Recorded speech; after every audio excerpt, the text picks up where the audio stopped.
Well, Kirby Smart with his first comments after a DUI arrest of a major running back player at Georgia. Dean Legge, Ryan Curley, going to bring him in. Ryan, let's just start there uh, and talk about this. Kirby was expressing that this was a mistake. He did not make clear if there would be a suspension, although he sort of indicated that there would be. I don't know if you took it the same way or not. Talking about the university, the athletic department's policy with DUIs. So not good when you're starting off with that at a press conference. No, it's not. And he got out there and just addressed it before anyone could ask him about it, of course, knowing that those are the first questions are going to be about that. But look, this is a guy that's projected to be Georgia's starting running back this year and their lead ball carrier. And now he's most likely going to end up suspended for that Clemson game if, precedent takes place and that happens again. I thought that Kirby's demeanor was really, look, they've had to deal with this a lot over the last couple of Yeah. years. This is not the first time. So, unfortunately, he was a seasoned veteran in handling that conversation, was really quick about it, just saying, hey, like it's a mistake. He's embarrassed about it. All of that, just stuff that you can expect from that conversation. But that there is going to be internal discipline. And I'm sure he's going to be running a lot or whatever it is that they decide is his football punishment. That's going to be there too. Yeah, sure, and there should be. There's no, but it's just not acceptable if you read the police report. And of course, now I feel like I always have to say this: the police report is just what the police are saying or alleging is what happened, but it's not good. And you don't, you don't, you don't do some of that stuff and not expect to get pulled over. And then if you admit to drinking and you're underage, that's an immediate DUI. So I don't really know if I don't think that there is outrage about this in terms of defending the player. There shouldn't be. Um, you can't drink and drive, and this is really just not that complicated. There was some other stuff that went on too. I don't know where you want to start, Ryan, on the Kirby press conference front. Yeah, look, I mean they've got position battles going on, and we got to hear from a few different players today, a couple secondary guys, a couple offensive linemen. I think that there are legitimate battles at multiple defensive back positions. When you talk about the other safety spot next to Malachi Starks, who's that going to be? And then kind of that star, that nickel back role, whatever word you want to use to call that slot corner. They call it the star at Georgia.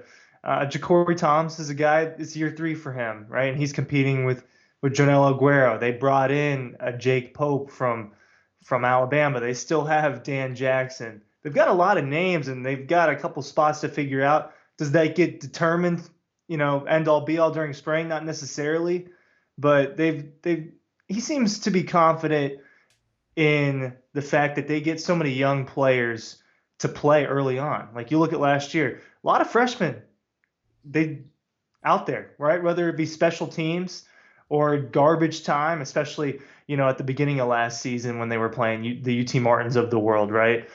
Guys like Janelle Aguero are out there getting reps in the third and fourth quarter. Guys like Roderick Robinson is second and rushing for them through the first 2 weeks of the year. Yeah. He feels confident that they get so many young guys in there that in this day and age where more people are transferring, more people are leaving, you've got people that leave after year three, that they can just plug and play that those players. So he seems confident. He always talks about how not enough depth, not enough depth. That's what gets you wins. But at the same time that he's saying that, he seems pretty confident in the depth that they have. Well, they are deep, and I just want to say this real quick out loud. I always forget about Dan Jackson because he's not on scholarship, and my board over here is a scholarship board. So Oh, he's not. He's not on the board. he's not on the board. I should have him upside down or something like that, just to not forget him. And they this is a deep team. I mean, listen, Ryan. I don't know that they're deeper anywhere than at linebacker. Just Offensive looking at the line. board, you want to riff on that? I mean, That's they that's that's mine. That'd be my pick. yeah. I mean, and just hearing Ernest Green and Micah Morris speak as well today, they all have a huge admiration for each other. And look, I don't know, this is a day and age with social media and there's, me kind of world. The thing that I think that they drill in the most at Georgia is selflessness. And that's what you hear from these offensive linemen. Like Micah Morris would be starting anywhere else at multiple positions. He could start at any school, and he's accepted this role as a rotational piece where, he may play a guard a few snaps in this game. He gets thrusted into tackle during this game. But all of these, they have 8 or 9 probably legitimate starting offensive linemen in the SEC. I So think let they've alone got the rest of the country. yeah, they've got quite they've got 17ish. That might be a little high. Somewhere around that offensive lineman. You talk about, Truss starts at Georgia, so you got Truss, Ratledge, Morris, Fairchild. They would all start somewhere. Green certainly would. Freeling would. Hughley, we're going to see with him. Merriweather. I don't think they necessarily all start somewhere, but a lot of them would. And for the record, I don't know who Georgia's direct competitor is going to be in the SEC this year. It feels more like Texas than Alabama, I guess. Although, I don't think we know. yeah, I well, really don't. we might not, and although they've not exactly had their way with Alabama, so until you handle that, of course, I don't know what your take on this is. It took a while for Georgia to get over the hump, so to speak, against Florida, and it took a little bit of time. It wasn't pretty. But then it just cascaded against the Gators. Is that something that could happen with Georgia and Alabama? It's not like they're going to play every single year. No, but they're going to play a little bit more often with Yeah. all of these changes. Look, what we said over and over, what the difference between Georgia and Alabama has been. It was the difference between Kirby Smart and Nick Saban, which was probably somewhat marginal, but still Yeah. a noticeable Marginal enough difference. enough. Marginal enough. We're talking Marginal about enough. the guy that most people will point to as the best that's ever done that job. So When you that's think gone. That's gone. And that I is do that think is that things are gone. different in The terms of that person matchup. the person that directly, not, once directly and once indirectly stopped Georgia from winning a national championship, perhaps twice. I wouldn't say they'd win it in 2018, but is gone. Nick directly stopped him in 17 and indirectly stopped him this year at a minimum. And I think that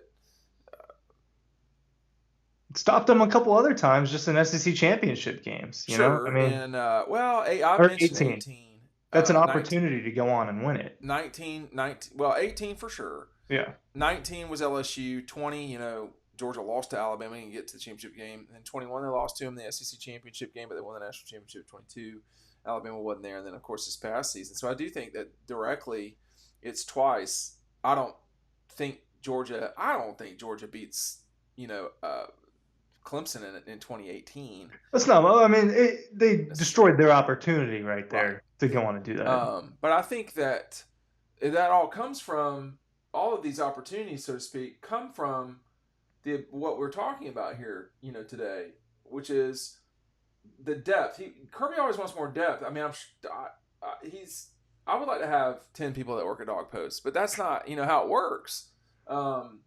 You'd like to see not just Carson Beck, Gunnar Stockton, Ryan Puglisi. You'd probably like to have, in the perfect world, you'd have 4 quarterbacks, if not 5, on scholarship. I think that day is gone because guys are just going to leave. So, we were talking about the linebackers. They're just, loaded up. They really are loaded up at linebacker. The only guy, Ryan, that's returning to this program that was not a top 100 prospect consensus. You want to take a guess as to the only person returning to Georgia at linebacker who was not considered a top 100 prospect? Do you know who that person is? When I say it, you'll be like, "Oh yeah, okay." Is it Troy Bowles? No, he was a top He was the 100 as top well. 100? What's that? He was top 100? Consensus, yeah. It was Chaz Chambliss. Oh, okay. I was thinking just inside guys. Right. No, I just mean linebackers generally speaking. If you want to put Mikael Williams in there, he counts in that front too. Oh, so top 10. So that's a lot. That's a lot of skill. That's a lot of skill that's going to be played on special teams, which is something that's really important to Georgia too. Yeah, no, they talked about that today because, like the NFL changing the kickoff rules. Right. Could that change in college football eventually? But he discussed how important special teams is in development and how certain guys last year that will be starters this year played 10 more times the reps and the snaps at special teams a year ago, and how just getting them out there on the field hitting, it doesn't matter if it's a structured play where they're running cover 4 or something. going out there and tackling, hitting, it's important, and just having them to have the confidence to get out there. So, will special teams change in the future for college football? I'm sure it will, but they care about that. But it used to be, or not used to be, there are starters that contribute on special teams. Oh Remember yeah. 2021, you got Dan Jackson and Zamir White out there as a tandem in a block and a blocked punt against Arkansas, Mm-hmm. and they score a touchdown. They're contributors. They've got starting running backs and wide receivers returning kicks, even if that doesn't happen super often in the game anymore. They've got impact players out there, and that's where a lot of guys, earns their time at other spots from the jump. Just kind of a strange question. In all of the football games you've seen live, and you can include high school in this, and your beloved and pathetic Falcons, have you ever seen a recovered onside kick live? In person, I don't think so. Yeah, that's why some of these rules are going the way they are. I mean, I think in college football there is a legitimate concern about safety, the same way there is in the NFL. They're trying to address it with time, having fewer plays in each game, but I don't think that it's bad to make football a safer sport. That doesn't mean it won't be a violent sport. And I think that there's value in watching Carson Beck, Roderick Robinson, or Branson Robinson, right? All the Robinsons, even Mrs. Robinson. So Tate Ratlet, we need to see the players play, and it's good if the sport is what's the word, safer. It's never going to be a truly safe sport. And special teams is where coaches, if you talk, that's where they freak out the most. I mean, Mark Richt, they used to special teams were like that was where he was concerned, was on kickoff specifically, not punt. And of course, with Georgia, they didn't allow a return yard last year, Ryan. That's amazing. But it's kickoff, which is what the NFL is changing. That they have not necessarily changed kickoff a lot in college. What they did in the NFL, that will eventually get to college. I don't know. I don't know if that's the end of the world. What's your take on that? I mean, I think that there's a certain point where you got to stop changing so many things because people are at risk to get hurt every single play that they're out there playing football. But they're And not sprinting 40 yards down the no, field. and that's fine. I don't actually know what the numbers are on how often people get hurt on kickoffs. I know that that's a higher rate than a normal play, but I don't love like the other rule change with the NFL, the hip drop tackle. I'm not sure I totally I understand. I mean, know you're this is not eliminating a an pretty NFL. normal tackle out of the game. Well, I'm not. I will just say right now, I'm not sure I totally understand what we're trying to avoid. We're trying to avoid injury there, but I'm not. We're trying to avoid injury everywhere, but it's a contact sport. It's yeah. It is Uh, definitely. It's a collision sport, as they would say. that's But yeah. I'm not. I need to educate myself, inform myself a little bit better on what we're not trying to do. Like is it the roll, or is it the you don't? I agree that you should not be putting your hip on someone's ankles. That leads to injury. If we're talking about a different, and I will admit, I did not completely digest all of this before we talked about it, but that's probably coming to college. Getting rid of collar, horse collar, that's smart. Getting rid of targeting, that's smart. Particularly when guys cannot protect themselves. All these things are smart, and people say, well, the big thing when we were playing when we were little was don't spear someone. Don't spear someone, you could hurt yourself. You almost never see people get hurt like that anymore. I mean, that just doesn't, it's not common. But I remember Devin Gales being hurt, and that happened on a kickoff. It was Marshall Morgan. I mean, that has affected him the rest of his life, clearly. And I still have an image of it. I never released Are it. you talking about the kid from Southern? Yeah. I was Yeah. at that game actually. That was I don't remember how old I was, but So I that was remember that 20, was a big deal. that was 2015. It was a huge deal. Yeah. And um, anyway, I think that will come to college football. I don't think it's the end of the world. Is there a rule you would like to change in college football necessarily? right now. Does something? I don't know that I put that much thought to that. It's like a gameplay rule. I think if there's any one thing that you could change about college football, globally speaking, what would it be? Whether it's a rule, you would put a different team in a different league. You would make something illegal. That's you tell me. I probably would have kept the conferences the way they were, if I'm being honest. And were meaning in what way? Well, we're the way it's heading is towards two giant conferences, and Sure. that's just the NFL. Who, So who who will be the better conference at the end of the day? I mean, will it certainly be the SEC? Can are we I mean, certain? it depends on who the SEC and the Big Ten acquire from what's Well, left. who's left though? Let's I just let's mean, just big divvy it name. up Are we right talking now. about just football? Or are we talking about across all sports? Hey, let's be honest. The Big Ten's not good about it. They're not good at much. Let's just be honest. When's the last time the Big Ten won a national championship in basketball? Because it It's been ain't a long baseball. time. They Yeah, got close that one time, like Mich- 8 years ago, but that was it. I think it was Michigan State won it in '01 or 2. Michigan played for it against Louisville. I was at that game at the Dome. I mean, they're not real. For all of the talk, there's not a lot of action on that front. And then so you got Michigan win the national championship in football this year. I think they've had 3 national championships this century as a league. Is that right? Or I Ohio mean, it's State? going to be I'm not sitting here and say I think the Big Ten, once they start accumulating the other schools, I don't think it'll be the Big Ten because the SEC is still going to have that structure down Right. there. So who's left? We have. I would say there's 4 easy Clemson, schools that are left, which would be. You want to go ahead and I'll put it down when you name them. Clemson, Well, Florida 5. Let's just State, say 5. All right. Go ahead. across the whole country that you Yes. think are the five biggest left? Yeah. Clemson, Florida State, UNC, Duke. Are we talking about Duke? No, No, we're we're talking talking about about whatever. football play? We're talking about football, really. Colorado with Dion there. No, I mean, that's a big brand though. That's a moneymaker. Notre Dame, No, oh well, yeah. and I would say Miami. Okay. Okay. Yeah. That's Yeah. Lost their luster. So let's just say that's you my put point. Is all. those aren't super exciting names anymore. Well, let's just put them all in the Big Ten. Is that a better league?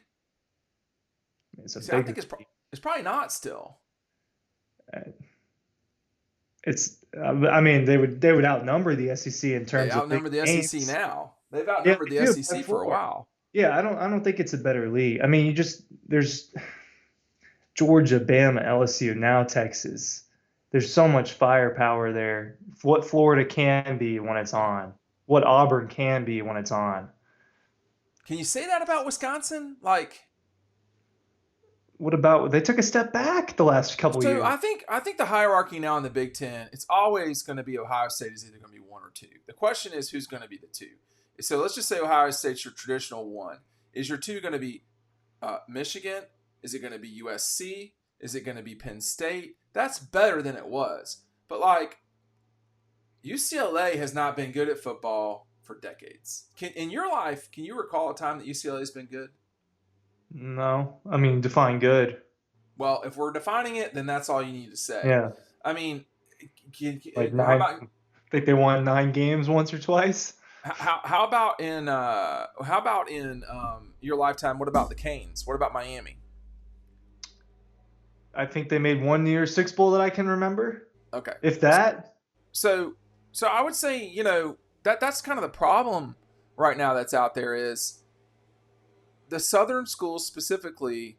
I think would still be hard to deal with even if you incorporate Clemson. I mean, Clemson's coming off a magical time, and now we're not in that era anymore. But they, at their peak, Florida State was at its trough, really. I mean, so they've not both been good, but very Now, see, rarely it have they both. would it I make can't sense? hold on for a second. I cannot hear at all, so I'll just keep talking.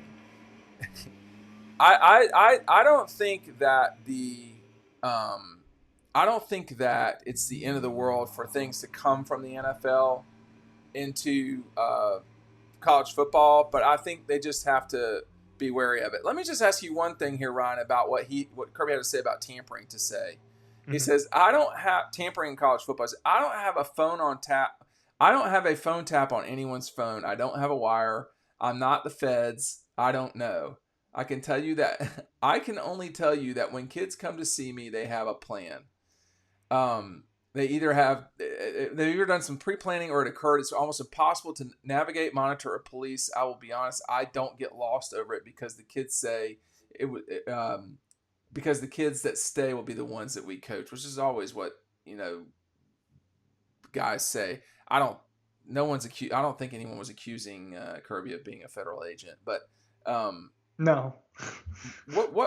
where is he going with that? I mean, I know he's asked the question, but Well, it was brought up when talking about Julian Humphrey and how he entered the transfer portal there for a second, decided to ultimately stay at Georgia. Just that, look, there's not much you can do about the tampering. It obviously goes on, but he's not going to sit there and police it because, I mean, he's got a billion other things he's worried about. And at the end of the day, and I don't know if this is different at Georgia or if this is the case at other places, but if you don't want to be there, he doesn't want you there, right? I mean, he wants people that want to be there and want to be a part of the culture, and want that for themselves as well. So who has a that's better kind who of has thing. a I'm sorry, who has a better situation, or I don't want to say culture, I think people use that term and they don't even know what they're talking about. Well, who has a better situation than Georgia right now? Who's Nobody, okay? See, I and don't. it's because of him. Oh, for sure. Yeah, Yeah, it's I because mean, of him. I think he's got to get a hold. Look, the driving is a real problem at Georgia. Okay, it just is. And the one thing I would say about the ETN thing is he was not here last year. So to some degree, you know, I don't know if you can call that a programmatic problem when the guy got on campus 2.5 months ago. So I'll say that. But he's playing for Georgia. And inevitably, this all falls on Kirby too. He's got to get a hold of how to deal with this. Frankly, I don't know the answer to it. But I don't have a $180 million athletic department at my disposal either. And there's a lot of people, whether you're talking about, Jerry Moorhead or Josh Brooks or Kirby, that this is a public relations problem. And the next time someone at Georgia gets arrested for a traffic violation will be too soon, or any sort of arrest. Um, you know, I just don't know. That is the problem that he's got to deal with.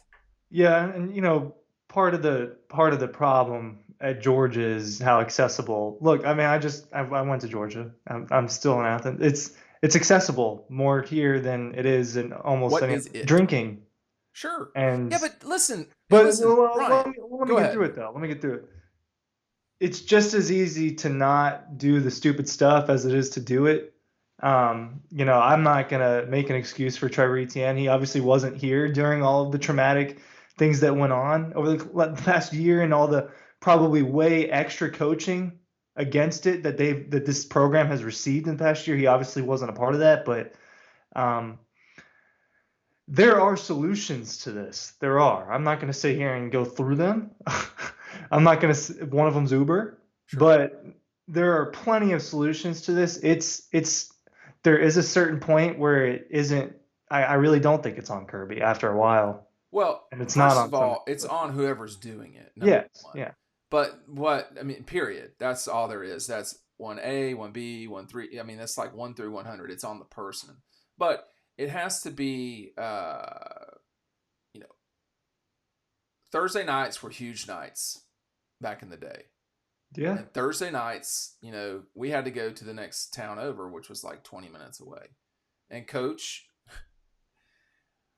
got wind that somebody was getting beer at the coffee at the gas station that he got his coffee at, and he went nuts on us, because not because people were going out drinking, or not that people were drinking, but that we were so obvious about it, or that it was so obviously done. This was on east. This is on like in the middle of nowhere for people who don't know. I mean, Athens. Yeah, it I was. mean, I guess he was uh, based I off don't of know what he was doing. I don't know where. I mean, I have a guess for where he was going the based off of the police report, but still, also, it's just dumb, man. Especially if Right. you're an Audi or a Charger or whatever it is, and you're in a town like this. Obviously, you're. I mean, that's just a common sense thing that you're taught, just kind of in general, is that cops pay more attention to those types of cars. Like that's just a Well, if you're common sense. swerving and you're going over a double line twice, Well, I mean, if what you're are you under doing? the influence, it's Yeah, but I'll wrap with this. I'm not excusing it at all. I'm just No, saying. it's Yeah. not. But you were talking about it's easy at Georgia. It's easy anywhere, man. You can get alcohol anywhere. I mean, in Columbia, You can. But there is a drinking culture at for Georgia. sure. It's There. part of the culture. It's a big part of it. Well, it's And the also bar scene, it's very unique though in terms of the accessibility college town, the gas stations that you don't need an ID. I mean, what's also part of the culture at Georgia is taking care of the football team. yeah. So I would take advantage of that. And I don't think that's asking too much for, again, this is someone who's new, but for all the, questions about Gant a year ago, this is me saying this. This is not anyone else saying this. If you don't know who Gant is, you can go look that up. This is the point of Gant. Yes. And And they're and not just and more than and, just Gantt. They have other ones. and let me say this too. That's not me blaming Gant. This is me saying, hey man, you know, Gant is a good thing, and this is the reason why you have someone like Gant is to take care of these issues. And when I say take care of, is hey man, it's 1:30. It wasn't even really that late, Ryan. Hey man, it's 2 or it's 1:30. Can I need some help? Somebody come pick me up. I'll pay them, so it's not an NCAA violation. I mean, but he chose not to do that. Now it's a learning lesson and all this stuff. No, we're not being too hard on him. I'm not saying he should get kicked off the team. I'm not suggesting anything. I'm just saying, it's all there, and there should be no. And Kirby hasn't done this, or now I'm not aware that anybody at Georgia has, but there should be no explanationing or excuse making for this. It's not acceptable. Some of us live on that side of town, and I'm not out at 1 o'clock in the morning all the time, but sometimes I am, and I'm not trying to get hit head on by somebody going across a double line, just straight up. Yeah, Um, no, I mean that's it. 1 second. yep. It just takes You one gonna raise? little split Who's gonna raise second. my kids then? It ain't gonna be Ryan Curley. No, That would be not me. that would be fascinating. Getting golf balls thrown at you. But I think it is a learning experience. But I also think just trust what's going on. I mean, what I mean to say by that is this town will people will take care of you. That it's $180 million organization, and it's a public relations problem for sure. So many people would love to take Trevor Etienne and just give him a ride home. I've protected the running back for Georgia, like even little Yeah. stuff like that. But it's look, I mean, at the end of the day, that's a personal choice that he made to do that. I don't, whatever parts of it are true, it's and that's the case with pretty much all of these is these people make those decisions and the coaches aren't there holding their hands. But And there is a you're saying the same thing I am. Like, like what I want to say that when I'm about to say this sentence is like Kirby can't be there holding these guys. And Mike Bobo can't be ETNs. They can't hold hands. These guys got to do what they're supposed to do. And I think, let me just say this too. I mean, repeat what Kirby had to say. He said, the university is going to the university discipline is going to take its course, as well as he will have consequences from his actions from the team. Both those things will play out as we gather more information. I mean, I don't really know what he's supposed to yeah. say. He's exactly right. Look, I don't know if people. I mean, this is true though. The people attack the culture. Is there a culture problem at Georgia football and all that? I wouldn't say that this is like a football thing. It's more so just a Georgia thing, You mean right? the kids at Georgia? Yeah, it's the kids of Georgia. I think they do stats out there somewhere, but there's more alcohol consumed here than at other places. There's more parties here. There are more I bars know. here. It is a big deal, man. And that is why there are more numbers in these arrests and there are more just because it happens more and that trickles. It's unfortunate. There's not one answer, and that's No, the problem. But it's but it can't happen for it football. can't. It don't. And the thing is, we'll never know what they actually get talked about in their meetings and in their discipline and all that because everything's so secretive. But That's true. it's secret. So I don't know if they're actually doing a good job coaching them on it or Well, not. We don't know. I They don't know. could be doing a bad job for all we know, and that's why it keeps happening. Maybe. But I'm not saying that, but that's possible. It's possible that they're not telling them the right things. Who knows? I know I don't. and we won't ever know. I'm afraid. All right, sorry, long winding conversation there. Thanks for watching. Yeah.